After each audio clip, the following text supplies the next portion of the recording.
SMEs, border operators, mama mbogas, and the youth who are the very soul of our nation. In my remarks, I will demonstrate how this is so.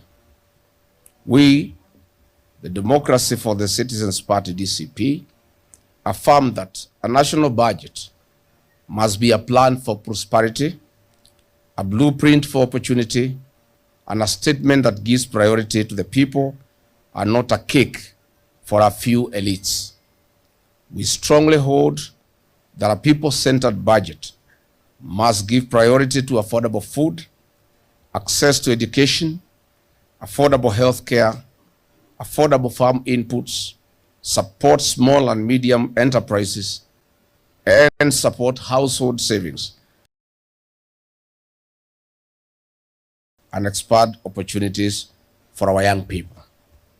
Additionally, it must fully adhere to the Constitution of Kenya, and in particular Articles 220 and 221 on public participation. This budget does none of this. In fact, it does the exact opposite by violating the Constitution and in fact waging a terrifying economic war.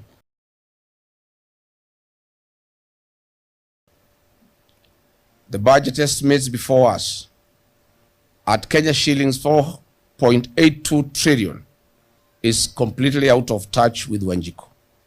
The projected revenue is about Kenya shillings 3.67 trillion, leaving a deficit of Kenya shillings 1.144 trillion.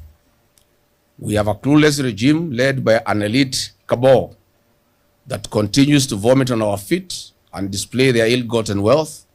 They are presenting to us, the people of Kenya, a budget with an intention to borrow Kenya shillings 3.13 billion per day. This, in simple terms, translates to an average borrowing spree of Kenya shillings 125 million per hour.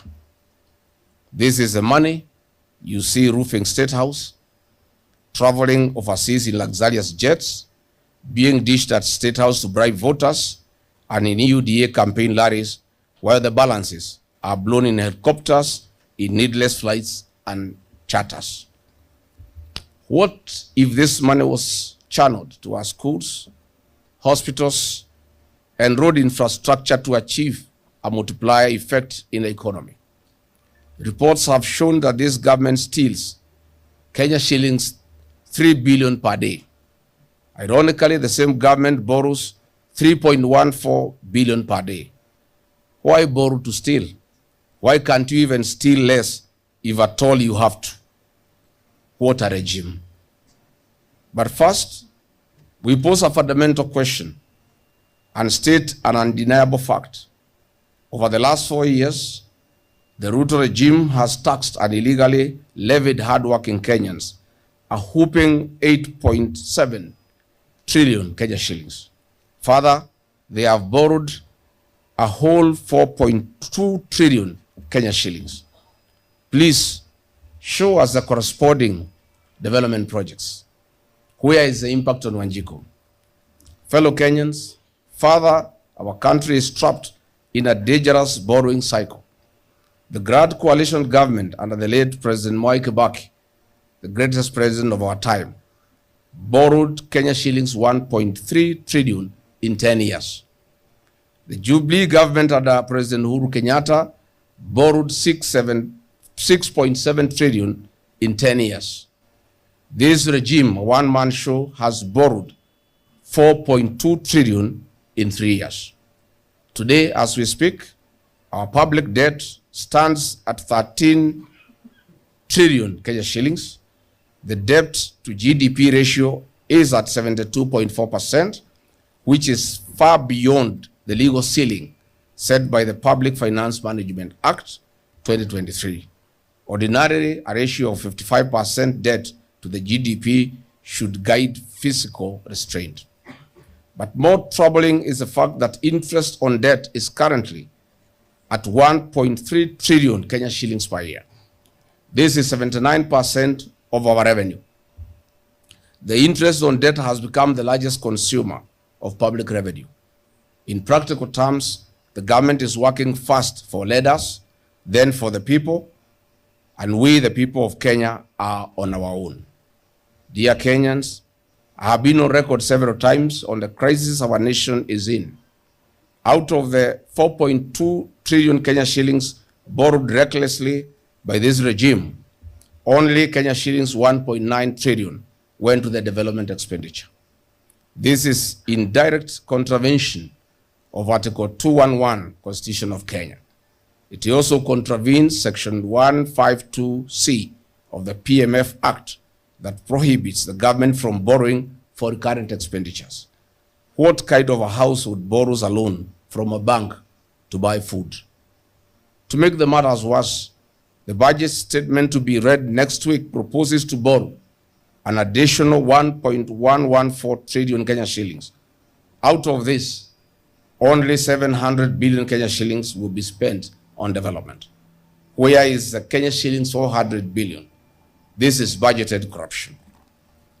In the financial year 2024-25, the government targeted to raise 2.75 trillion Kenya shillings, but collected only 2.26 trillion Kenya shillings. The revenue target was missed by Kenya shillings 487 billion. Why? In the financial year 2025-2026, the target was raised to Kenya shillings 2.92 trillion. The collections are at only Kenya shillings 2.04 trillion, leaving a shortfall of Kenya shillings 877 billion.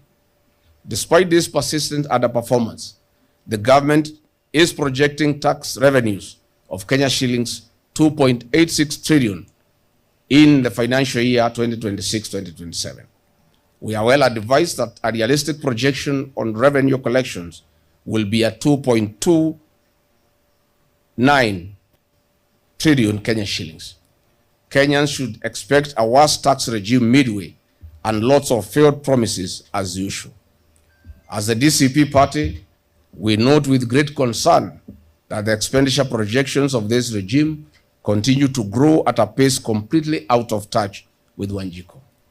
For example, a teacher in Wajir who earned a gross pay of 50,000 Kenya shillings in the year 2022 took home a net pay of Kenya shillings 42,000. However, and unfortunately under this regime, the same teacher takes home a net pay of 38,000 Kenya shillings. This is to skyrocketing food and fuel prices, and to a country where the roads are poorer, schools are no longer get capitation, and healthcare no longer works. Another example, in the year 2022, a basket of essential goods stood at Kenya shillings 14,000. Under this elite regime, it is now stands at 25,000 Kenya shillings for a medium-sized family. In addition to a shrinking payslip, Kenyan households are no longer able to save or afford essential goods for their families. Above all, the purchasing power has been sunk. This is while the wages remain stagnant and taxes keep soaring. Fellow Kenyans, the result is not prosperity. The result is economic fatigue, reduced consumer spending, shrinking margins for businesses, and rising public anger. Kenyans remain under deep unspoken stress. In the budget statement, we have made a closer examination of sectoral allocations reveals a worrying shift in Kenya's national priorities over the past 3 years. Kenya's priority sectors are education, health, and agriculture. These sectors touch every Kenyan and every facet of our lives. Previous informed